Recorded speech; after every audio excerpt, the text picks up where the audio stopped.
로마에서도 나의 이름을 정언하여야 하리라. 굳이 로마까지 가야 되겠습니까? 그렇게 하지 아니하고 바울이 내가 로마도 보아야 하리라. 그리하여서 바울의 로마 행이 시작이 되었습니다. 바울이 스스로 여장을 챙기고 바울이 스스로 경비를 모아서 간 것이 아니고 유대인들이 바울을 죽이려고 하니까 로마 시민권자였던 바울을 로마 군인들이 빼내었습니다. 여전히 유대인들의 살해 위협과 고발에 대해서 내가 가이사께 상소하기를 원한다. 가이사에게 가서 재판받기를 원한다. 그리하여서 재판을 받아야 하는 미결수의 신분으로 바울이 로마로 가게 되었습니다. 나라에서 제공하는 호텔, 나라에서 제공하는 식사, 나라에서 제공하는 차편으로 로마로 가게 되었습니다. 성경은 바울이 지중해를 건너서 로마로 가는 이 길에 대하여 아주 자세하게 설명을 하고 있습니다. 바울이 에베소에서 2년 동안 사역을 했지 않습니까?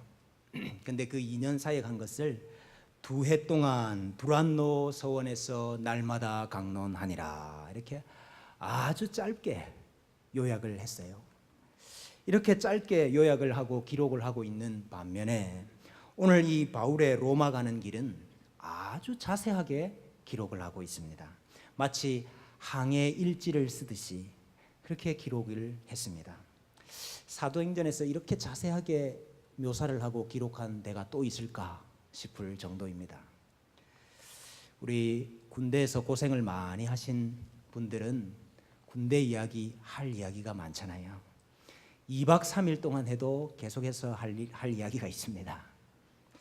아마도 이 사건이 바울 일행에게 아주 고생스러웠던 일이었던 것 같습니다. 그래서 이 글을 쓰고 있는 누가가 이렇게 아마 자세하게 길게 기록을 했던 것 같습니다. 그러나 여러분, 단지 고생스러웠기 때문에 이렇게 길게 기록을 했겠습니까? 우리는 이 말씀이 성령 하나님의 영감으로 된 말씀이라 하는 것을 믿습니다. 성령 하나님께서 바다 위에서의 이 사건을 이렇게 자세하게 기록하신 이유는 이 사건을 통해서 우리에게 말씀하고 싶은 것이 있기 때문이 아니겠습니까?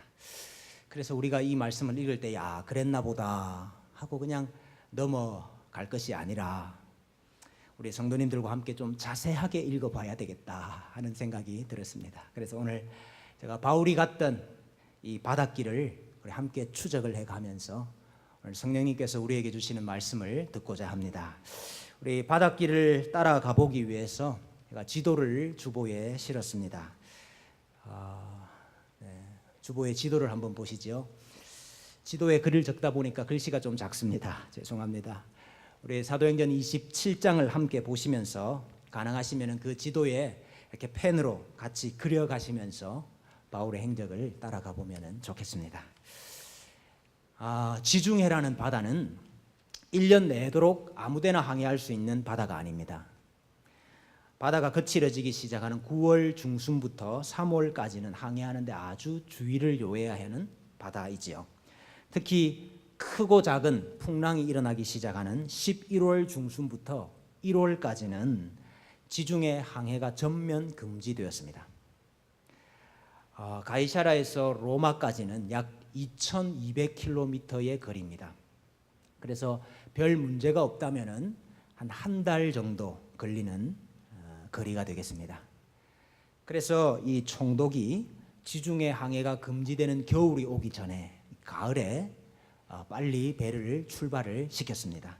그래서 가이사라에서 로마를 향하는 배가 출발을 했습니다. 1절 말씀에 보면은 총 책임자가 백부장 율리오라 하는 사람이었습니다. 2절 말씀에 보니까 아시아 해변 각처로 가려 하는 아드라무떼노 배에 우리가 올라 항해했다 그랬습니다. 아드라무떼노 배를 탔네요. 아데라무떼노라는 말은 이 지역 이름입니다. 지역 이름. 그 지역에서 출항한 배다 하는 뜻입니다. 이 지역이 어디 있는고 하니까 오늘날 이 터키 소아시아 북서쪽에 있는 무시아 항구입니다.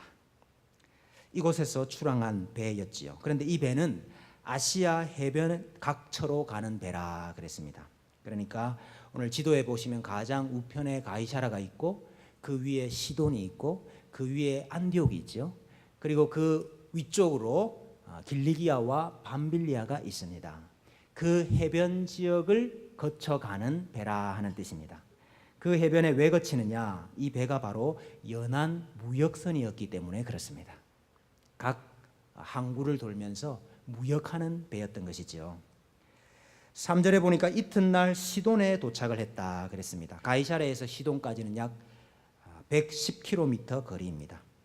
시돈에 정박을 해서 화물을 하역을 하고 또 새로운 화물을 싣고 하는 일을 했습니다. 바울은 여기에서 내려서 친구들을 만났습니다. 백부장 율리오가 이 일을 허락을 해 주었기 때문에 그렇습니다. 다시 시돈에서 출발을 해서 이제 그 해안 지역으로 항구로 올라가는 그 길에 거센 바람을 만났습니다. 그래서 정상적인 항로로 쫓아갈 수가 없었습니다. 터키 위에서부터 아래로 강한 바람이 불었기 때문에 그 해안 지역의 항구에 정박할 수가 없었습니다. 그래서 배가 올라가다가 그 아래에 있는 구브로라는 섬이 있죠. 그 섬 북쪽 해안을 따라서 항해를 하게 되었습니다. 5절 말씀에 보면은 길리기아와 밤빌리아 바다를 건너 루기아의 무라시에 이르렀다 그랬습니다. 구브로 섬과 또 길리기아 밤빌리아 사이의 그 바다를 지나서 무라시에 드디어 도착을 하게 되었습니다. 이 무라에 도착했을 때에 무라에서 이탈리아로 가는 배를 다시 만나게 되었습니다. 그 배가 알렉산드리아 배였죠. 당시에 로마인들의 주식이 무엇이었는가 하니까 밀이었습니다. 근데 그 밀이 주로 아프리카에서 났습니다. 그래서 이 아프리카의 알렉산드리아에서 밀을 가득히 싣고 로마로 수송하는 대규모 수송 선단이 있었습니다. 이 알렉산드리아 배는 그 중에 한 척이었습니다. 곡물 수송 선박이었지만은 거기에 곡물만 실은 것이 아니고 다른 화물도 실었고 여행객들도 실었습니다.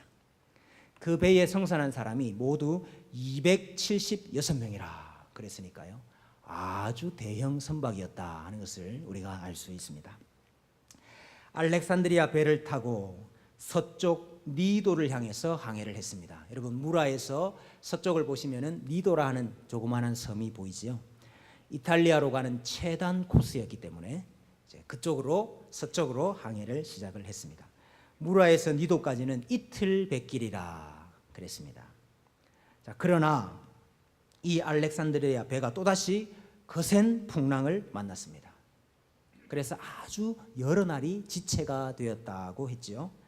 그리고 천신만고 끝에 겨우 니도 맞은편 앞바다까지 도착을 했습니다.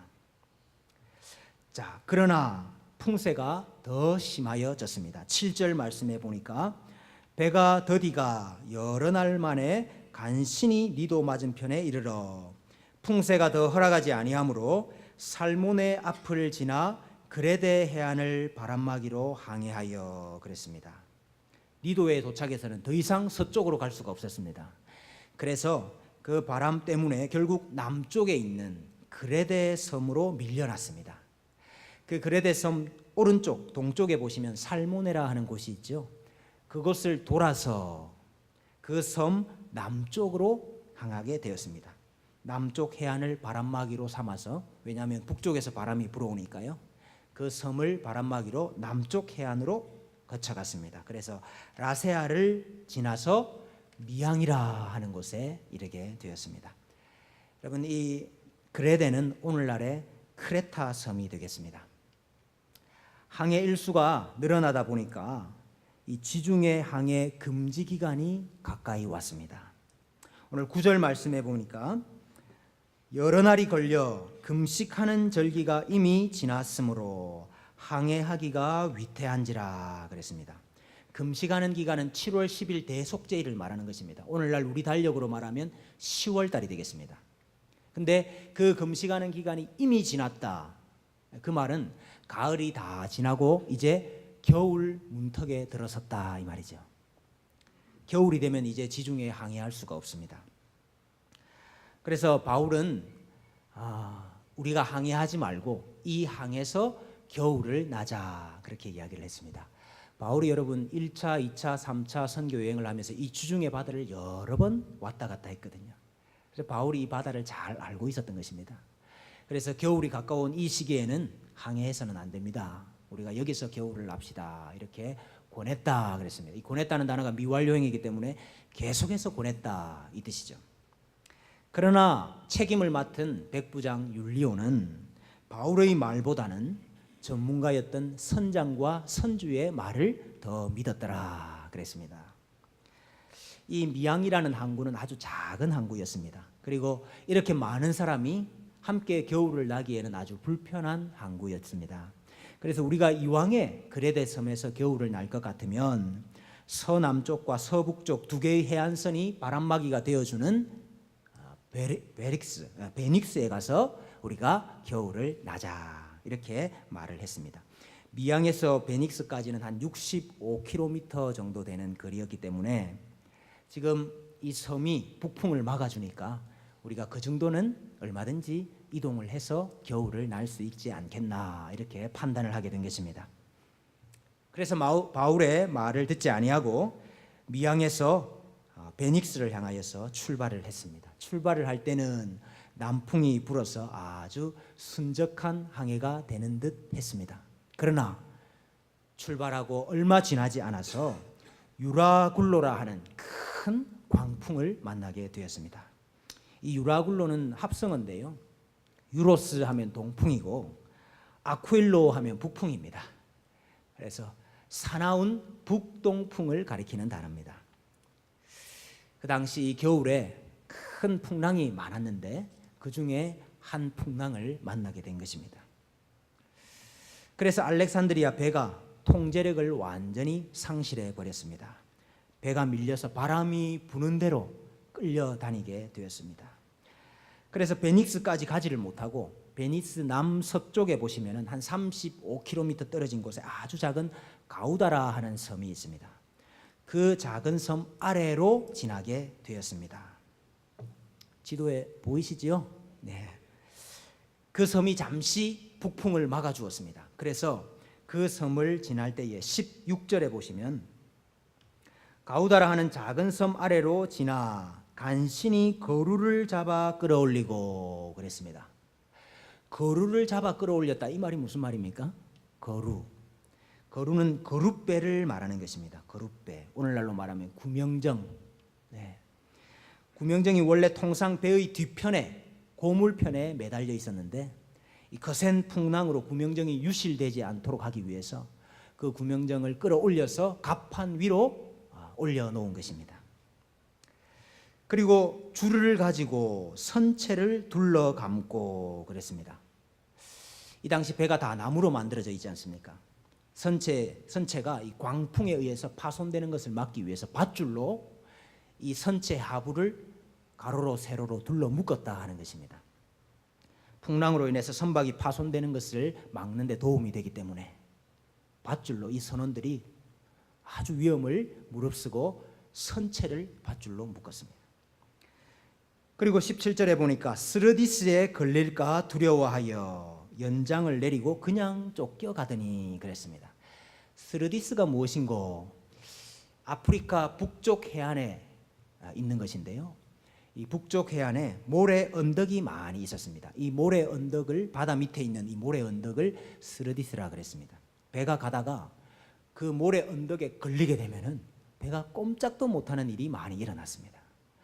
그래서 이 사람들이 지금 바람 때문에 밀려서 그 아프리카 북쪽의 해안까지 밀려나서 스르디스에 걸릴까 두려워하여서 연장을 내렸다, 이 닻을 내렸다 하는 말입니다. 닻을 내리고 어쨌든지 천천히 밀려나도록. 그래서 바람이 그냥 부는 대로 기다리고 있었다 하는 말이죠. 떠밀려갔다 하는 뜻입니다. 선원들이 배를 통제해 보려고 아무리 노력을 했지만은 무용지물이었습니다. 이튿날이 되었지만은 광풍이 전혀 수그러들 기미가 없었습니다. 그래서 배가 전복되지 않도록 하기 위해서 배를 좀 가볍게 해야 되겠다. 그래서 배 안에 있던 짐들, 화물들을 다 바다에 던졌습니다. 거기에는 여러 가지 곡물도 실려 있었을 것이고 또 여러 가지 화물들, 이것들을 다 바다에 던져버렸습니다. 사실 이것들 다 선장과 선주와 화물주들의 재산인데 이것을 바다에 던졌자 하는 말은 그만큼 상황이 급박했다 하는 것을 우리가 알 수 있죠. 사흘째 되던 날에도 여전히 배가 풍랑 가운데서 위협을 당합니다. 그래서 배의 기구들까지 다 내어버렸다 그랬습니다. 기구라는 것은 침구라든지 테이블이라든지 의자라든지 이런 것들 다 바다에 던져버린 것입니다. 20절에 보니까 여러 날 동안 해도 별도 보이지 아니하고 큰 풍랑이 그대로 있음에 구원의 여망마저 없어졌더라. 당시에 나침반 역할을 해주었던 해와 별을 보지를 못했습니다. 여러 날 보지를 못했습니다. 이 말은 지금 배가 어느 방향으로 가고 있는지 전혀 알지를 못했다 하는 말입니다. 구원의 여망마저 없어졌더라. 이제 우리가 다 죽었구나. 죽음의 그림자가 그들에게 드리우고 있었습니다. 이렇게 열 나흘을 표류를 했습니다. 14일을요. 27절에 보면 열 나흘째 되는 날 밤에 우리가 아드리아 바다에서 이리저리 쫓겨 가다가 자정쯤 되어 사공들이 어느 육지에 가까워지는 줄을 짐작했다 그랬습니다. 육지에 가까워지는 것을 짐작했다. 아마도 백사장의 이 파도가 부딪히는 소리, 그 소리를 듣고 해안이 가까워 왔구나 하는 것을 짐작을 했던 것 같습니다. 그래서 물을 재어 보았다 그랬어요. 여러분, 물을 재었다는 말은 수심을 재었다 그 말입니다.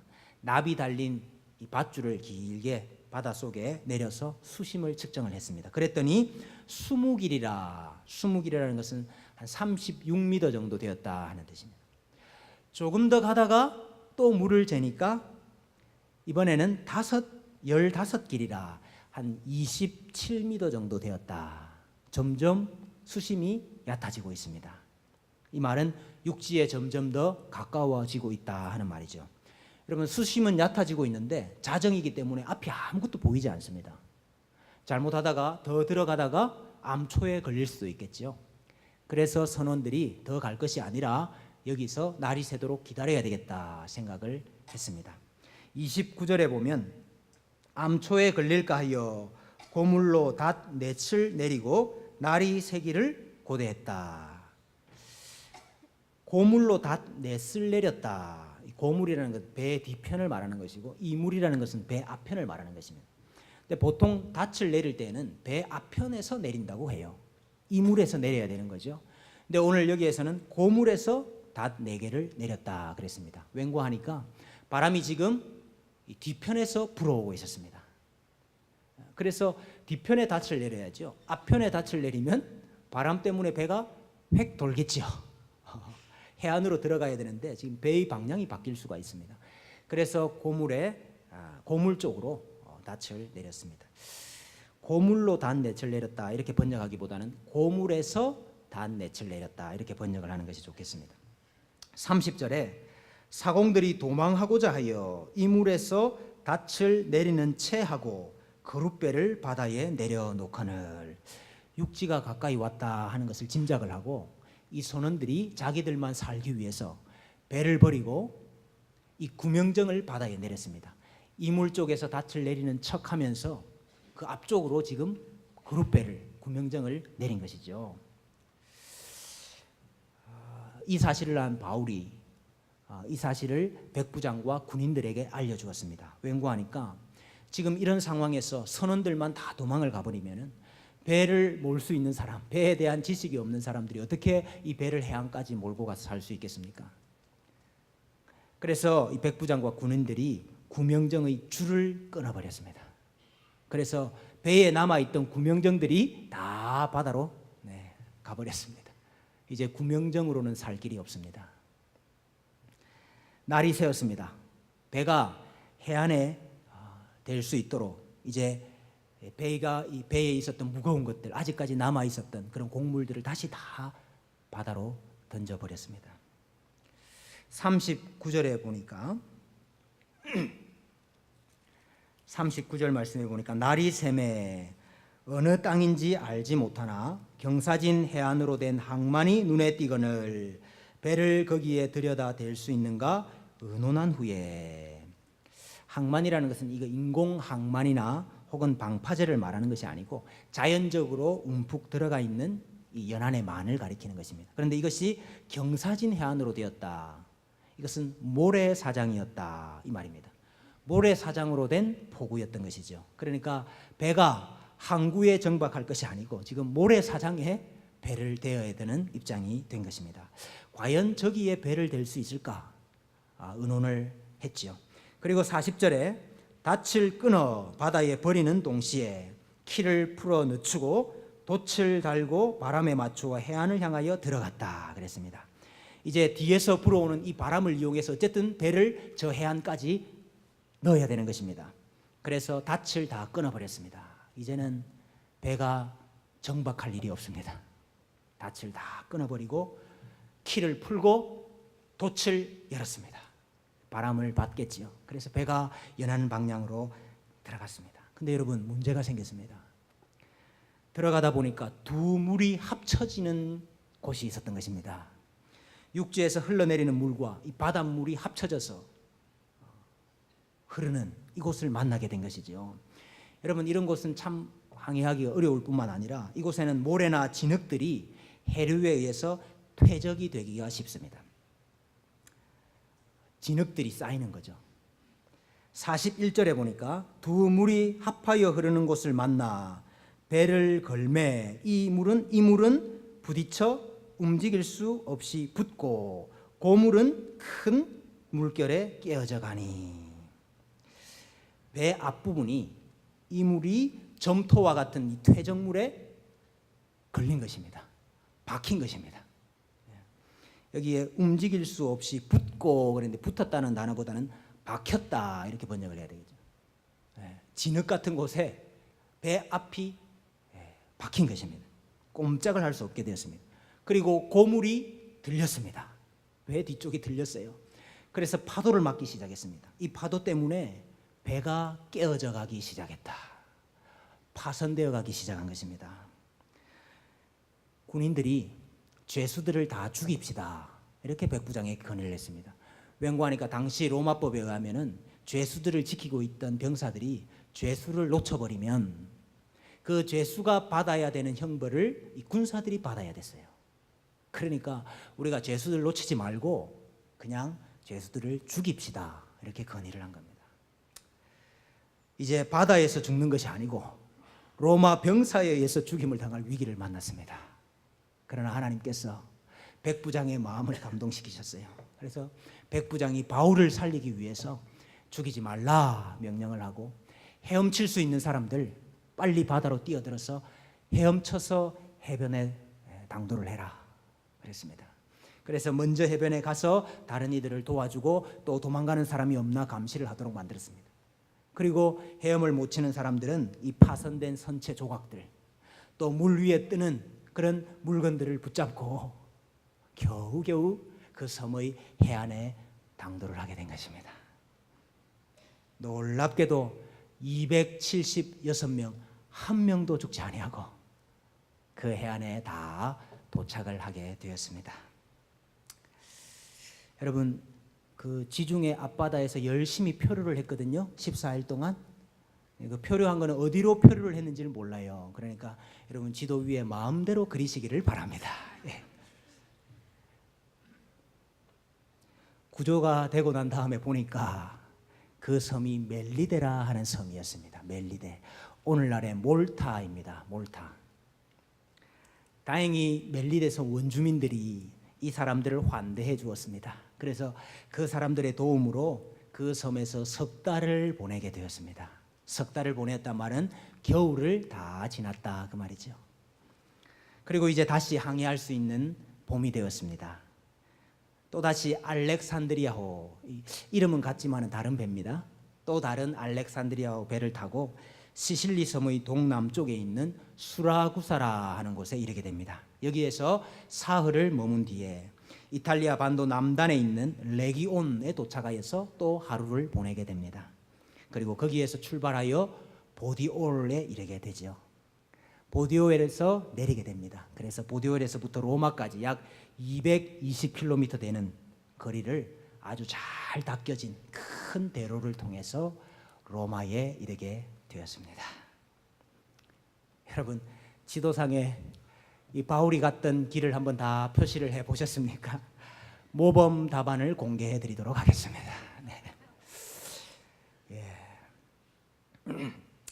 여러분, 우리가 참 이 지도를 통해서 복음 전도자의 길이 어떤 길인가, 또 사명자의 길이 어떤 길인가, 주님을 따라가는 길이 어떤 길인가 하는 것을 우리가 잘 알 수 있습니다. 지금 우리는 이 바울이 갔던 이 길을 한 장의 지도 위에 이렇게 잘 그릴 수 있습니다만은, 바울이 지금 이 바닷길을 갈 때는 자기가 어디로 가는지를 몰랐습니다. 여기가 어딘지를 몰랐습니다. 15절 말씀해 보면은 배가 밀려 바람을 맞추어 갈 수 없어 가는 대로 두고 쫓겨가다가 그랬어요. 가는 대로 두고 쫓겨가다가 17절에도 연장을 내리고 그냥 쫓겨가더니, 여러분, 바울이 원하는 대로 갈 수가 없었습니다. 예수님께서 베드로에게도 이 말씀하셨죠. 베드로가 어떤 죽음으로 순교해서 하나님께 영광을 돌릴 것이라 말씀하시면서, 너가 젊어서는 스스로 띠뛰고 원하는 곳을 다녔지만은 이제는 다른 사람이 너에게 띠를 띄우고 다른 사람이 너를 원하지 아니하는 곳으로 데려가리라. 예수님을 따르는 제자들이 원하는 곳으로 갈 수가 없었습니다. 바울이 자신의 인생의 방향과 속도, 자신의 인생의 항로를 결정할 수가 없었습니다. 하나님께서 이끄시는 대로 그냥 끌려갈 수밖에 없었습니다. 그 길이 좋든지 싫든지, 그 길이 빠르든지 느리든지, 그 길이 직행하든지 돌아가든지, 순풍이든지 역풍이든지, 바울이 선택하는 것이 아니고 바울은 그냥 따라갔습니다. 여러분, 우리의 인생은 다릅니까? 우리의 인생은 다른가요? 우리가 우리 인생의 방향과 속도를 결정할 수가 있습니까? 우리가 우리 인생의 항로를 결정할 수가 있습니까? 우리가 가고 서는 것을 결정할 수가 있습니까? 왜 제수의 신분으로 내가 로마까지 가야 됩니까? 따질 수가 있겠습니까? 마음에 안 든다고 배에서 내릴 수가 있습니까? 우리가 할 수 있는 것이 아무것도 없지요. 하나님께서 원하시는 대로 우리가 따라갈 수 있을 뿐입니다. 여러분, 로마로 가는 길은 구원의 여망마저 다 사라져버렸던 절망과 죽음의 길이었습니다. 말 그대로 천신만고 끝에 이르게 된 로마였습니다. 7절 말씀해 보면은 배가 더디가 여러 날 만에 간신히 니도 맞은편에 이르렀다. 이 간신이라는 단어가 천신만고이란 이 말입니다. 8절에도요, 간신히 그 연안을 지나, 16절에도 가우다라 하는 작은 섬 아래로 지나 간신히 거루를 잡아. 성경이 계속해서 이 단어를 반복을 하고 있습니다. 천신만고 끝에 구사일생했다 이 말이죠. 여러분, 우리도 우리의 인생을 돌아보면 간신히 천신만고 끝에 구사일생했다 고백하지 않을 수가 얼마나 많이 있습니까? 그렇게 고백할 수밖에 없는 때가 얼마나 많이 있습니까? 바울이 여행하려고 로마로 갔던 것 아닙니다. 바울이 자신의 이익과 유익을 위해서 지금 바울행을 택한 것이 아닙니다. 주님의 명령에 순종하기 위해서, 예수 그리스도의 이름을 로마에서 증거하기 위해서 로마의 길을 택했습니다마는, 그러나 그 길이 순탄하지 않았습니다. 여러분, 이것이 이상한 일이 아닙니다. 맞바람, 광풍, 표류, 암초, 좌초, 난파, 파선, 여러분, 이것이 예수님을 따라가는 사람의 길이었습니다. 주님을 따라 사명을 수행하기 원하는 사람의 길이었습니다. 해도 보이지 아니하고 별도 보이지 아니하여서 어디로 가는지 도무지 알 수 없는 길을 걷고 계신 성도님들이 있습니까? 나의 교회과 의지와는 전혀 상관없이 바람과 물결에 그냥 쫓겨서 그냥 밀려서 갈 수밖에 없는 인생이 있으십니까? 앞부분은 진창에 박혀서 꼼짝도 못하고 뒷부분은 들려서 파도에 깨어져 가는 좌초되기 일보 직전인, 파손되기 일보 직전인 가정과 인생이 있으십니까? 그러나 하나님께서 바울을 구원하셨습니다. 바울아, 두려워하지 말라. 내가 가이사 앞에 서야 하겠고 또 하나님께서 너와 함께 항해하는 자를 다 내게 주셨다 하였으니 그러므로 여러분이여 안심하라. 나는 내게 말씀하신 그대로 되리라고 하나님을 믿노라. 나는 하나님을 믿노라. 배 안에 있는 사람들을 안심시켰습니다. 그리고 광풍으로 표류하는 그 배 한가운데서 떡을 떼어서 나누어 주었습니다. 예수 그리스도께서 우리와 함께 하신다는 것을 이야기하고 감사함으로 떡을 떼어 먹었습니다. 여러분, 배멀미 해보셨죠? 배멀미로 속에 있는 노란물까지 다 쏟아내지 않았겠습니까? 그러나 너희들 반드시 산다. 머리카락 하나도 잃어버리지 않을 것이다. 먹어야 힘을 얻지. 먹어야 살아남지. 그러면서 바울이 떡을 떼어서 그들에게 나누어 주었습니다. 우리 인생 앞에 바람 잦을 날이 없을지라도 거센 바람 앞에 우리의 인생 항로가 꺾여질지라도 풍세가 허락하지 않아서 우리가 한 발자국도 더 나갈 수 없는 지경이 된다 할지라도 우리의 인생을 전적으로 하나님께 일임하시기를 바랍니다. 해와 달이 보이지 않는다 할지라도 해와 달이 사라진 것이 아니고 잠시 보이지 않는 것임을 믿으시기를 바랍니다. 좌초되어서 파손할 위기에 처하셨습니까? 우리가 반드시 한 섬에 걸리리라. 멜리데라 하는 피난처를 하나님께서 만나게 하실 것입니다. 내 영혼아, 내가 어찌하여 낙심하며 어찌하여 내 속에서 불안해하는가? 너는 하나님께 소망을 두라. 그가 나타나 도우심으로 말미암아 내가 여전히 찬송하리로다. 바울이 이와 같이 지중해를 건너 로마에 도착했습니다.